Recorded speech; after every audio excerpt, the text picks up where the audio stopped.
Dear ladies and gentlemen, here we are in our second lecture, and that will be about, history, or the history of English, children's literature. Okay, this is our first. The history of children's literature will be divided into two parts. This is the first part that starts, or covers, the very early period of children's literature up to, let's say, the 18th century. Then the second part will continue up to the modern time and up to the 20th or 21st century.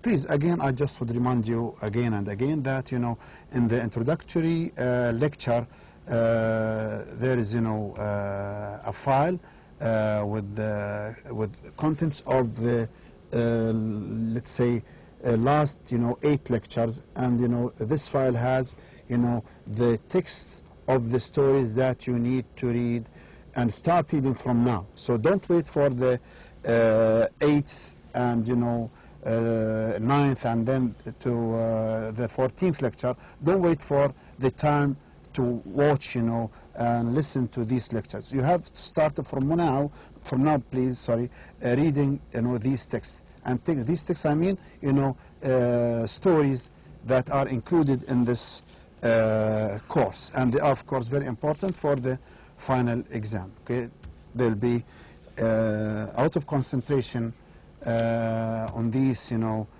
stories, including one novel. And the novel, as I said before, will not be all, required.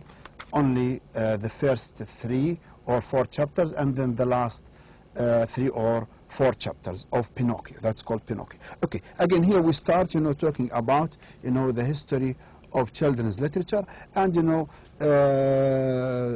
this lecture and the one that will come after just need from you to read, and concentrate on the most important, parts of the history of literature. Talk about, let's say, the earliest, books, the first writers, the first book, in this period of this country. So that's just to, to draw your attention to. Okay, here we start, with the, as all, types of children's literature all over the world. Starts, and as stories being told or sung by people and told, orally, and they all, all over the world. I mean, the children's literature, development, follows the same path, follows the same, track. Children's literature begins as spoken stories, songs, and poems. Okay, so in the beginning starts as tales, that adults enjoyed, and then also children were also reading, or listening to. So the tales, in the beginning were used by both adults and children. The development of children's literature is influenced by the social, educational, political, and economic resources of the country or ethnic group. Like, many other types of literature, also children's literature is also influenced and, affected by the political, social, educational circumstances, and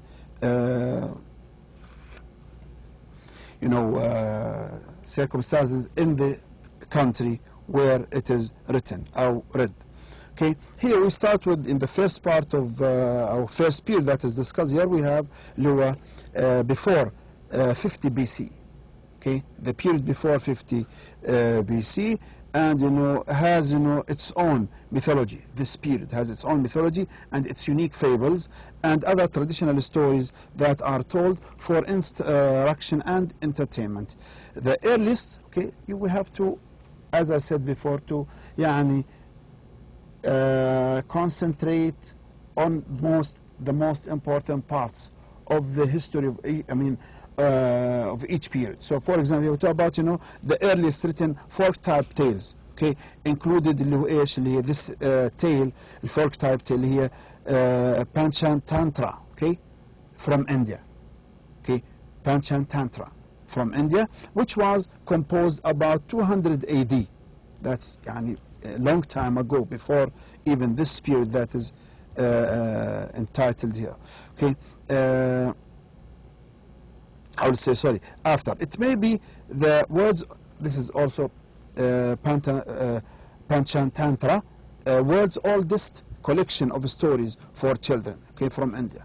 Okay, but some scholars believe it was actually intended for adults. Okay, this folk tale, Panchatantra, meant first for adults, as a lot of scholars or educators believe. But it was also enjoyed and read by children. India's Jatakas, about the birth, this is also tale or story about the birth of Buddha, okay, Buddha, date from the 2nd or 3rd century BC. Okay, a few of these stories, particularly those where Buddha takes the shape of an animal, would have been enjoyed by children.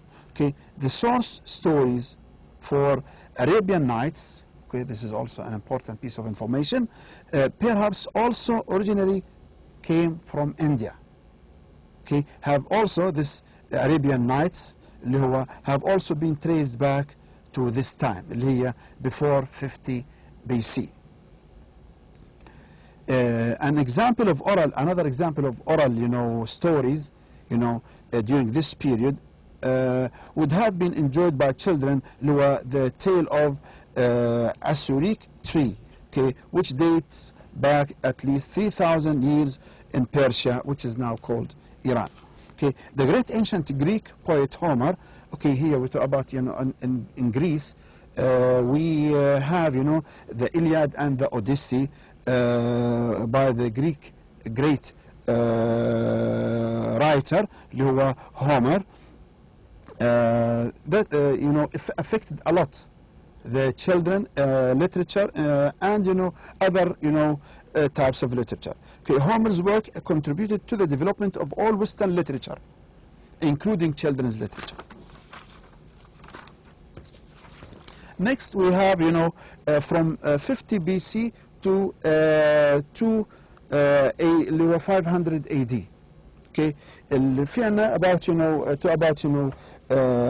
children's literature in China, under the imperial regime. In imperial China, children attended public events with their parents, where they would listen to the complicated tales of professional storytellers. Okay, children also watched the plays performed at festivals and fairs. Okay, so children used to accompany their parents, to watch, things that also meant for adults, not was, specifically meant for children. Okay. Then we have here the storytelling may about China. Storytelling maybe have reached its peak in China during the Song dynasty from 960 to 1279 AD. Okay, this traditional literature was used for instruction in Chinese schools until the 20th century. Again, here the Greek and Roman literature during this period, okay, is thought to contain nothing that could be considered a children's book, in the sense of a book written to give pleasure to a child. Okay. So, however, children would have enjoyed listening to stories such as the Odyssey and the Aesop's fables.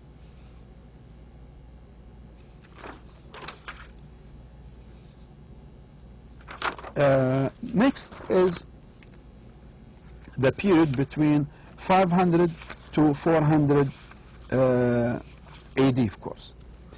Again, here we have this period explained in points, اللي هو Panchatantra,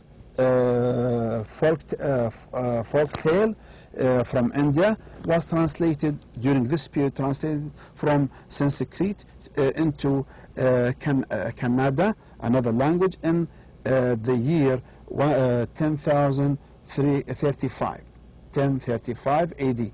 The first children's book in Urdu may be Bahilian by the Indian poet Amir Khusro. Okay. Then another point about the book from China in this period, Buddhism spread in China, bringing the tales known as Journey to the West. The Chinese children enjoyed this type of book. Okay, enjoyed many of these. It includes fantasy, supernatural, demons and monsters. Okay. Then next we have we talk about two schools of thoughts. Okay, two schools of thought about children and European medieval literature. The first school developed from the writings of Philippi Aries in the 1960s, and holds that what he says, because children as this time were not viewed as greatly different from adults. Okay, they were not given significantly different treatment. They were just dealt with as if they were adults, and they were not given any significance. Those holding this point of view see no evidence of children's fiction as such existing in Europe during the Middle Ages. Next, those who disagree with Aries, Philippi Aries, make several arguments explained by Gillian Adams in her essay Medieval Children's Literature, Its Possibility and Actuality. One claims that just because a culture does not view childrenhood as modern, okay, Western societies does not mean children's literature cannot develop their own. Cannot develop there. Then we have here giving an example of point, Marie de France translation of Aesop's Fables and the play of Daniel from the 1100s. Daniel Klein in Medieval Literature for Children says, okay, modern and medieval literature for children have common goals, conveying, what he says, conveying the values, these, children's common goals. Books were literature meant to be for conveying the values, attitudes, and information of necessary and information necessary for children and youth to survive or even advance within their cultures. Klein divides, okay, this is important here. Klein divides children's literature in Europe during this time into 5 genres, 5 kinds, 5 types, which are, didactic and moral, يعني educational and moral, okay, conduct related, okay, books related to conducts, educational, religious, and popular. These are the 5 different genres by Daniel Klein. Examples of literature children enjoyed during this time, 500 to 1400, include what? Gesta Romanorum and the Welsh Mabinogion. Next period is the 1400s, okay, 1400s. Here during the Byzantine Empire, there was the Bible and the Christian hymns, okay, and stories were popular, okay. Horn books were a type of books written on large, you know, type of, you know, papers, you know, and these, you know, papers or pages of these books, you know, covered by transparent pages or transparent, you know, coverings. الهون box appeared in England during this time, teaching children basic information such as the alphabets, okay, and the Lord's Prayer. في 1484, okay, في أنا, this is a famous, you know, name, okay, to be remembered. William Caxton published Aesop's Fables, okay, that is important, followed by Le Morte d'Arthur in 1485. These books, okay, اللي هو William Caxton's Aesop's Fables Le Morte d'Arthur, these books were intended for adults first, but still enjoyed by children as well. Then we have another also famous name, Geoffrey Chaucer. Geoffrey Chaucer's writings were retold for children by the late 1400s, and often European printers released versions of Aesop's Fables in their native languages. The period 1500s, okay, to about, you know, in Russia, for example, here, Russia's earliest children's books, اللي هم called اللي هم البرايمرز اللي هو children's books, البرايمرز يعني يعني type of, you know, small books, you know, intends to teach children how to read, okay, to educate children, especially to teach them how to read. Appeared in Russia, you know, appeared اللي هو in the 1500s, appeared around this time. An early example of these primers اللي هو ABC book, okay, اللي هو an alphabet book published by Ivan Fyodorov in 1571. Another example from Germany, اللي هو A Pretty and Splendid Maiden's Mirror, an adaptation of German book for young women, became the first Swedish children's book upon its 1591. Then in Italy we have Giovanni Francesco Straparola, released his, you know, story, The Facetious Nights of Straparola in 1550s. And that is called the first European story book to contain fairy tales. Okay, then we have chapbooks. Okay, again, chapbooks is another pocket-sized pamphlets or books, another type of small books or pamphlets, you know, that contain poems, ballads, folk tales, fables, okay, that were often folded instead of being stitched. These, you know, chapbooks were published in Britain, okay, eventually spreading to the United States.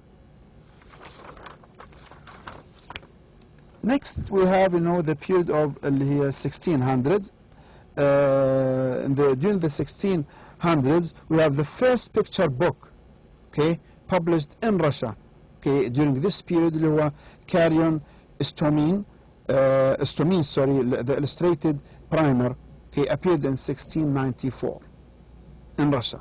During this period, اللي هو 1600s, the concept of childhood, okay, important here, the children of childhood changed drastically in Europe. Okay, changed, you know, there was a great change during this period in Europe. Adults saw children, okay, this is a great, you know, point of change in children's literature. Okay, during this period, adults saw children as what? As separate beings.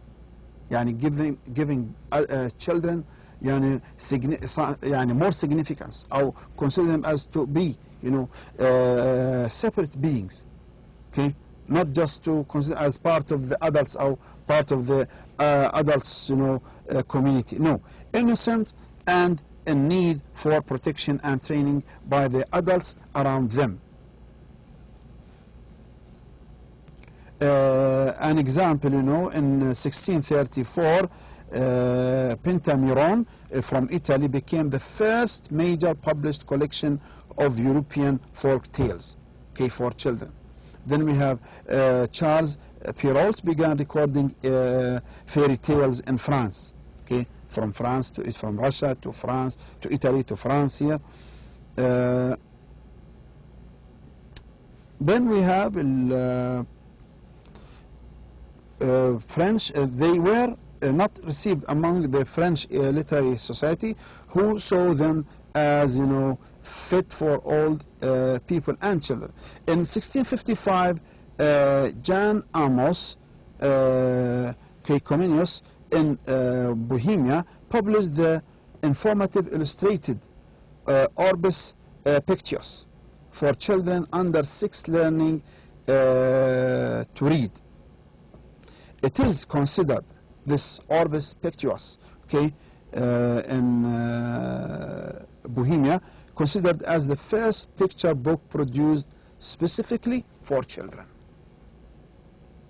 Orbis Pictius. The Puritan in England, okay, mainly in England, also played a major role in developing writing for children, publishing books intended to teach children to read and to instruct them in religious teachings. Okay, the Puritans in England also, they had an effect in the development of the English, in the development of the children's literature, and that is, Puritans, just it's a group of religious people, they intend to teach people, religious teachings. So through the works of children, they intended to teach religious teachings and religious rules. Some of examples, we have some of the longest and the most popular were by James Janeway, okay, during the Puritans, or part of the Puritans. However, one book from the movement, the Puritans, that is still widely read today, up to daily, The Pilgrim's Progress by John Bunyan in 1678.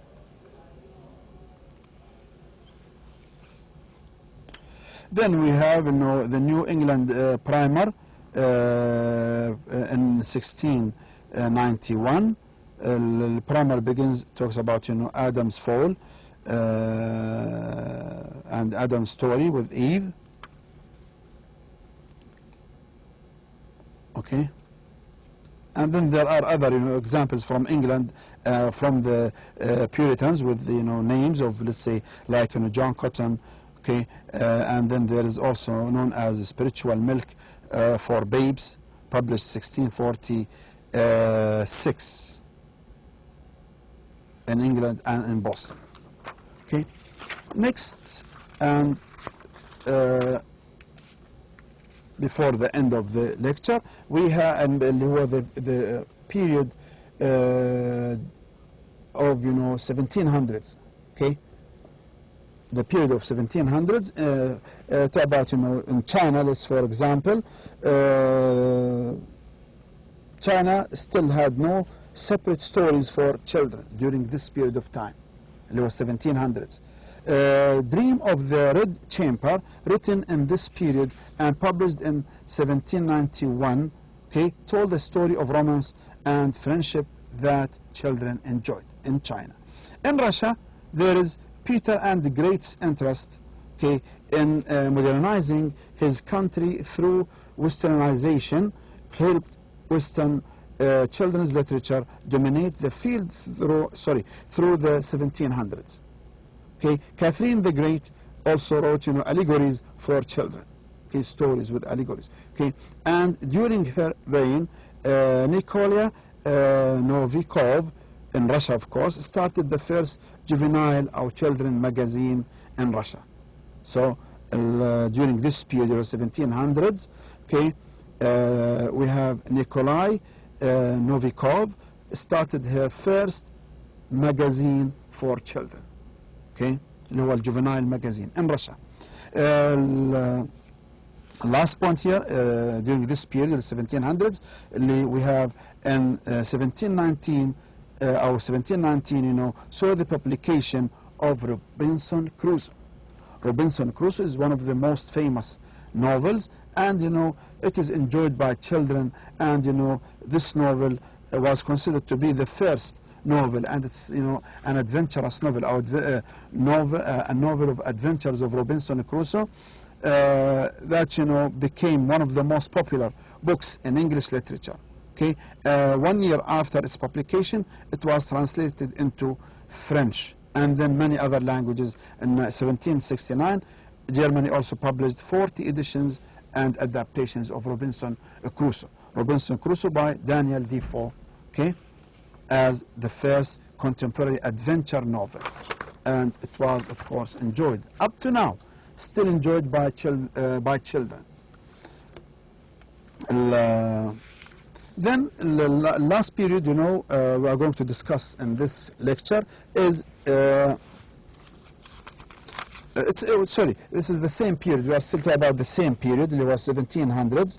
In 1744, Englishman John Newbery published a little pretty pocket book, okay, considered as a landmark, okay, as one of the most famous, okay, a little pretty pocket book by John Berry, okay, considered as a landmark for the beginning of pleasure reading marketed specifically to children.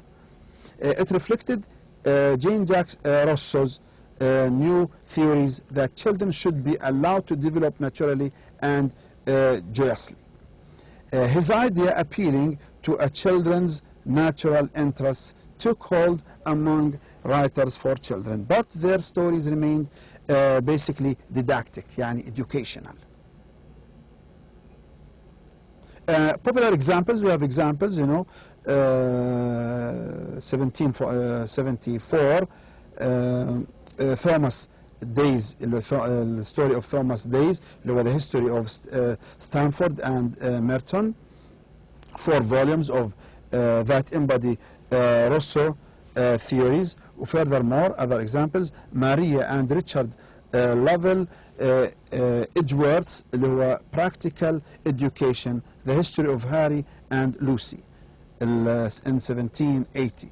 This, you know, I mean, this book urged children to teach themselves. Okay, what may be Italy's first children's book appeared in 1768. Rousseau's ideas, one of the great philosophers, you know, and theorists, also had great influence in Germany. Those ideas developed into a German philanthropism. It's a kind of, you know, movement, okay, but what it means, okay, philanthropism, were also here from philanthropy, okay. Of course, it's originally a Greek word, okay, and means, yani, let's say, love for mankind. And what it means, philanthropism, it's what, as a movement, okay, as an ideology, it's a movement, okay, this is what it means. It's a movement concerned with reforming both education and literature for children, okay. Philanthropism is a movement, okay, concerned with reforming both education and literature for children, okay. Of course, it's taken from the word philanthropy, that is originally a Greek word which means love for mankind, okay. Philanthropism. According to Hans Heino Ewers in the International Companion Encyclopedia of Children's Literature, it can be urged that from this time, 1700s, from this time, the history of European children's literature was largely written in Germany. Okay, this is also important. Okay, even the period of 1700s. Okay, يعني talk about, you know, children's literature in Europe, okay, was largely written in German. It can be urged that from this time the history of European children's literature was largely written in German. Okay, that's all for today and for this lecture. Again, as I said, next time we meet again in another lecture.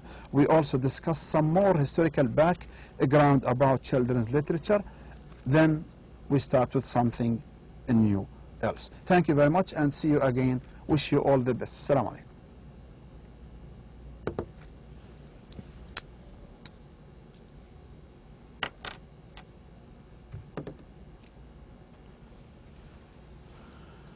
خلاص؟ لا تخليني احكي.